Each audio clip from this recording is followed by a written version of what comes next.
Video शुरू करने से पहले आपको बता दें कि यदि अभी तक आपने हमारे चैनल को सब्सक्राइब नहीं किया है तो अभी कर लें और साथ में नोटिफिकेशन घंटी को भी दबाएं ताकि हमारी वीडियो सबसे पहले आप तक पहुंच सके।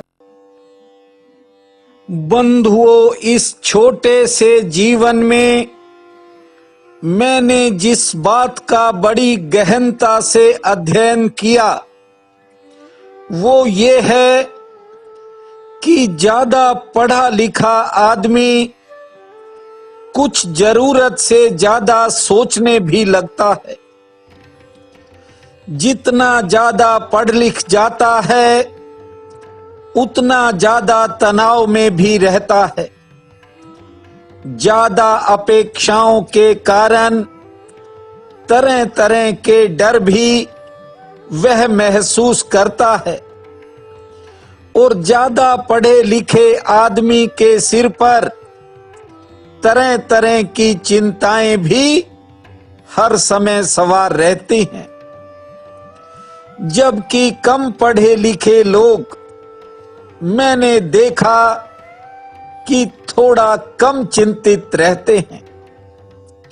बंधुओं, समय का काम है चलना और ऐसी कोई ताकत नहीं जो समय को रोक पाए, लेकिन मनुष्य चाहे तो समय को अपने लिए अर्थवान बना सकता है। जीवन की सार्थकता केवल आत्मसंतुष्टि में होती है। इसलिए आपसे कहता हूं कि थोड़ा आत्मचिंतन किया करो। लोग मैंने देखा है, कई बार मैं बड़े बड़े महात्माओं के पास बैठकर देखता था। लोग आते ही तरह तरह के प्रश्न पूछने शुरू कर देते। मुझे बड़ी हैरानी होती। कई बार तो मैंने देखा कि कुछ लोग चुप होने का नाम ही नहीं लेते थे। बंधुओं, निज धर्म कहता है कि गुरु के पास हम वार्तालाप के लिए नहीं जाते। गुरु के पास जाने के लिए चुप होना जरूरी है। जब हम चुप हो जाएंगे तभी तो वह बोल सकता है। लेकिन आदमी की मजबूरी ये है कि उसने अपने भीतर इतना कचरा जमा कर रखा है कि वह उसे दबाए तो कैसे दबाए। मन को जब भी कभी खुली छूट मिलती है, थोड़ी फुर्सत दिखाई पड़ती है, तो मन के घोड़े की लगाम भी टूटने लगती है और फिर वह भागता है और फिर बैठने का नाम नहीं लेता।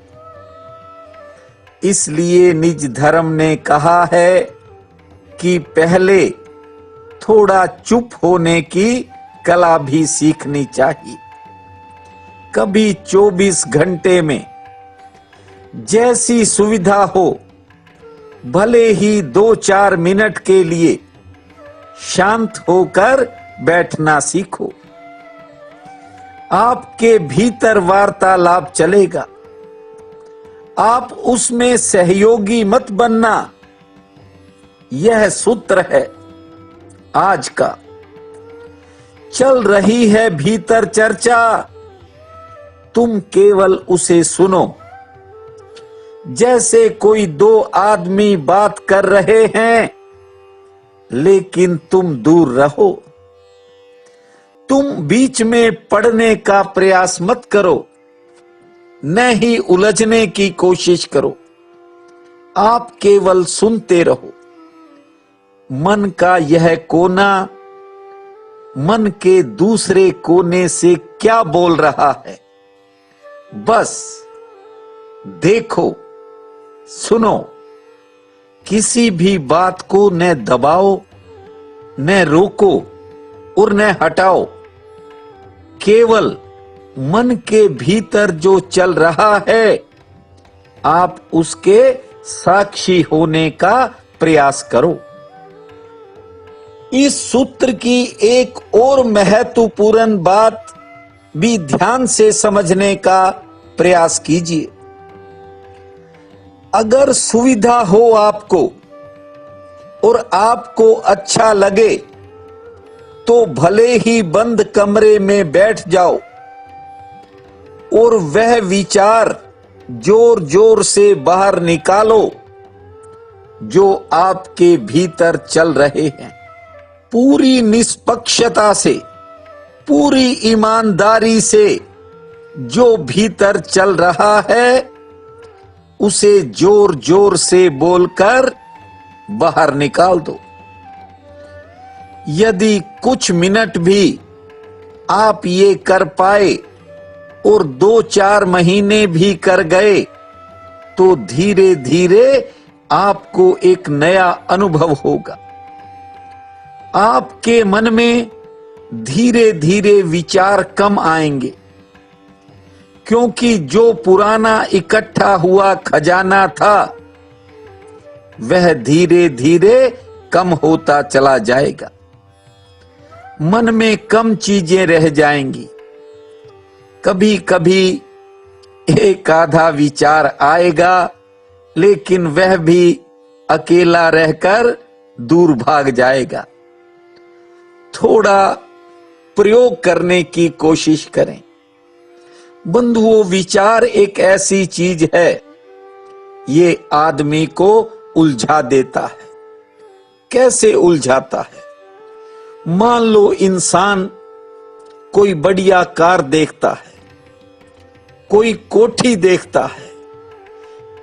मान लो कार देखी या कोठी देखी, मन में विचार आ गया कि ये मेरे पास भी होनी चाहिए, और फिर वह विचार इंसान के भीतर जाकर एक नया विचार बनाता है कि कैसे होनी चाहिए, इसकी जुगत कैसे लड़ाई जाए। फिर आदमी अच्छा और बुरा नहीं देखता, आदमी कहता है किसी भी कीमत पर ये लाना ही लाना है, ये चीज लेनी ही लेनी है। फिर उसके लिए यदि आत्मा को भी मारना पड़े तो आदमी मारने में कोई हिचकिचाहट नहीं करता। बंधुओं, विचार एक ऐसी चीज है, यदि किसी भी कारण यह मन में प्रविष्ट हो जाता है, वह चाहे दुनिया की किसी भी चीज को लेकर के हो, यदि वह गहरे तल में चला गया तो फिर इंसान उसके लिए कुछ भी करता है। किसी भी चीज की इच्छा के लिए पैदा हुआ विचार जिंदगी में बड़ी बड़ी कठिनाइयां भी खड़ी कर देता है। जब तक वह चीज मिलती नहीं, आदमी को चैन नहीं मिलता। रात सपने में भी कोठी कार दिखाई पड़ती है। जब भी सोचने लगता है तो नए नए विचार आदमी के मन में उठते हैं और वे विचार जुड़ते चले जाते हैं।